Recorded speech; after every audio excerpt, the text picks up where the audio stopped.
Good evening, Monday, August 7.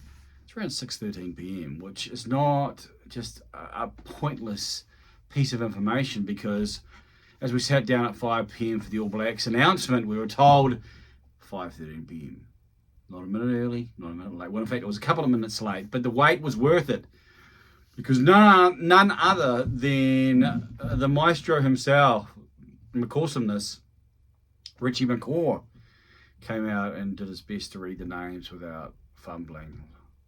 Much the same as he did picking up the ball on deck and turning over for the mighty All Blacks. So the 33 names have been passed on. They all walked out in the same attire as you'd expect and received the affection of the locals, of the Hawke's Bay locals where it was announced. And no surprise, no real surprise at all, really. Well, yeah, I think that's probably more to be expected than to be surprised. We thought David Havili, we talked about David Havili, and the fact that he came through, and we heard afterwards how Ethan Blackadder has not and hasn't played yet, and neither has Joe Moody. I think that provides that sort of foundation why David Havili was probably picked, and maybe even what transpired throughout the test and maybe what happened to Braden Ennor encouraged that, made it easier. You get the feeling they didn't want to mess with the mojo of what has been 2023 and a rejuvenation of this All Blacks unit. And that momentum, that positive force forward has encouraged them to retain all the names. And you see a lot of power in close and a lot of fire out wide. I tweeted something much the same. If you go to @IamJohnnyKing on the social media platform that was formerly known as Twitter, now X, or other letters that can be related to X, or other shapes that you may want to put, then you should find it and you can read it for yourself. And so, excuse me, this has crashed my eye. The only name that I thought would have been there, but is not there, is Samipeni Finau. I thought after what happened in the Test match, in light of what Shannon Frizzell had done on the blind side about his movement forward, I thought then they would take another like him, but they decided not to. And yeah, you see all these little threads coming together. Another one is reading in the media of Sir Steve Hansen talking about how he believes this squad is better than 2019 squad, and I agreed with that assessment, and he identifies the front row. Now back, you don't have to take my word for it because this video, I don't have video evidence. I was concerned about the All Blacks front row stocks, especially the props, and especially the props who came off the bench.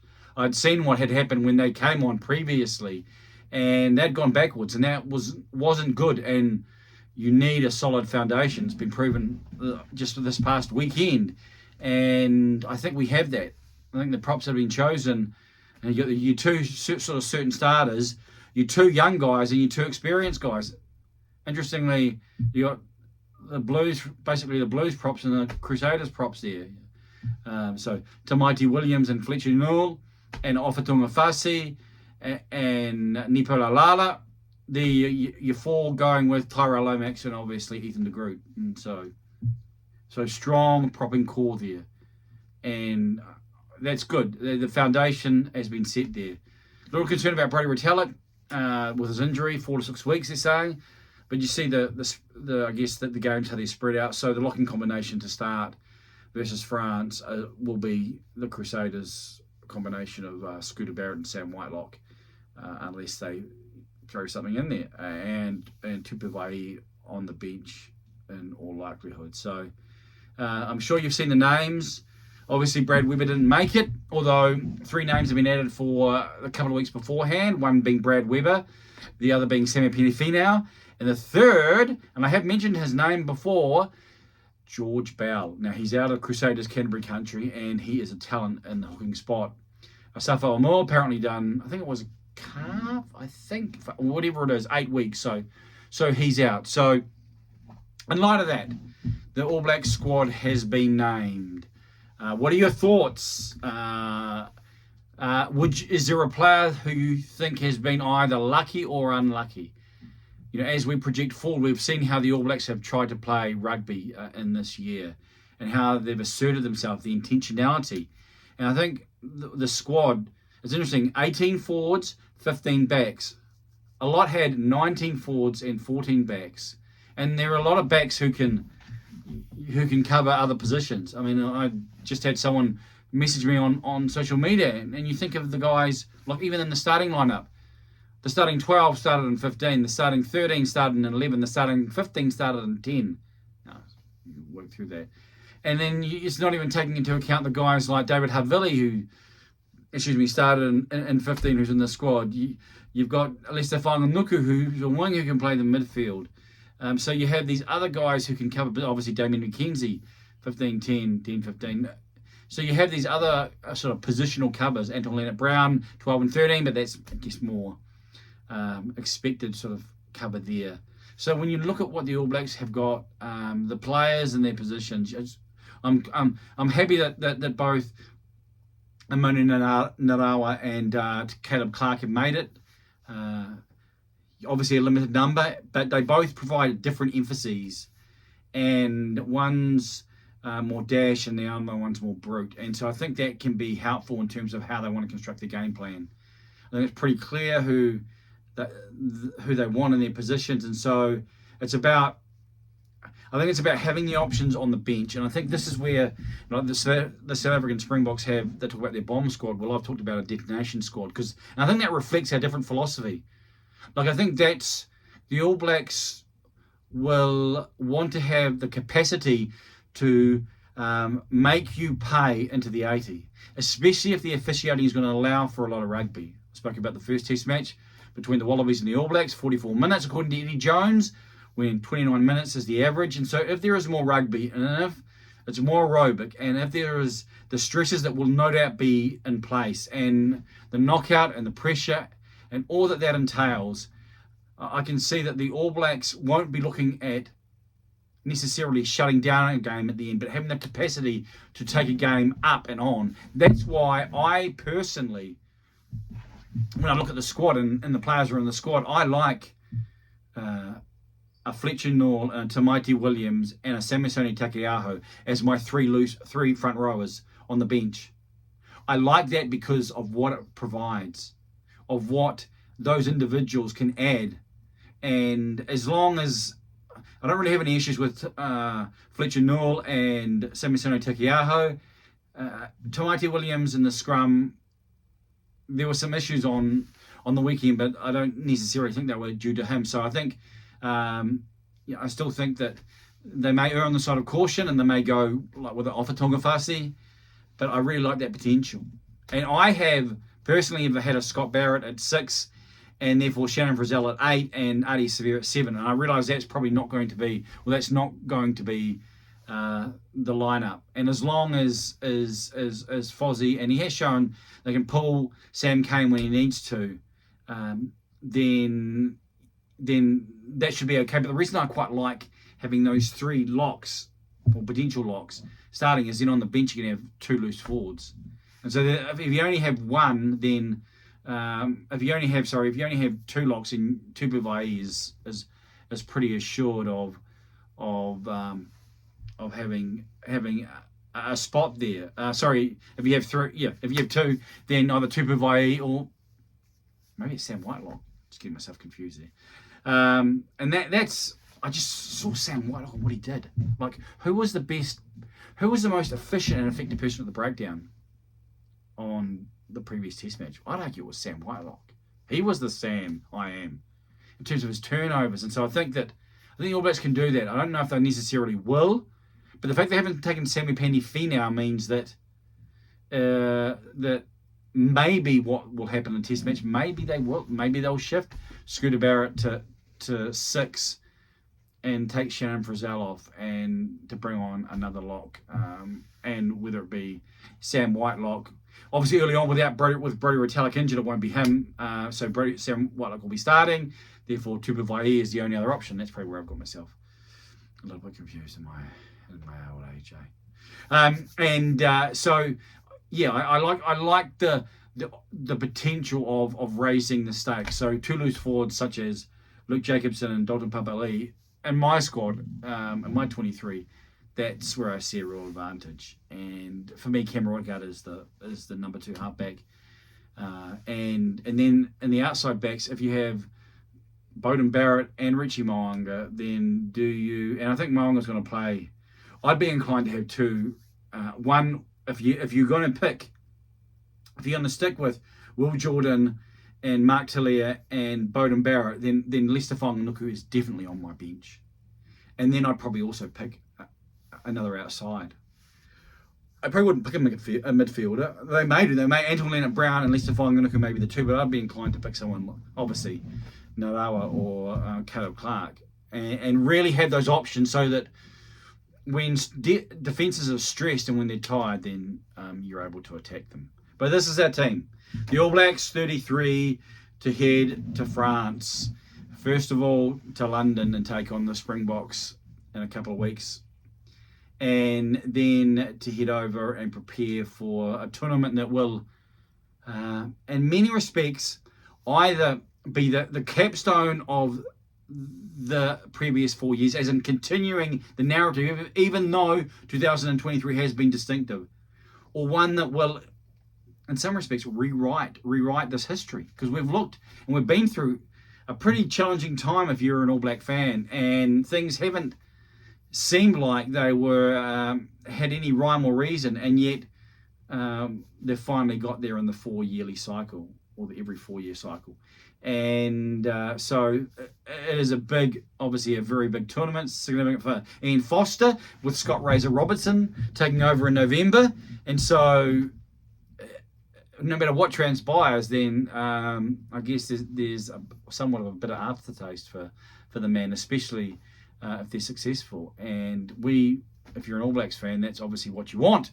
Now they've been picked, whoever is there, then obviously there is a support at one level. Of course, someone like myself and being involved in a media context or seeking media context or future, previous, past, however you want to view it, then I guess there are 2 layers. There's the All Black heart, there's All Black fan, but there's also the analysis and pulling it apart. And if you've read into my stuff, you would have seen that's has been a positive reputation to be objective or attempt to be objective. Of course, we have confirmation bias for all fans. We all will see a play, and it's because of the nature of a rugby context. Then it's a challenge to interpret, and to fans. I think of that Cheslin Colby try, and was called a knock on at Mount Smart, and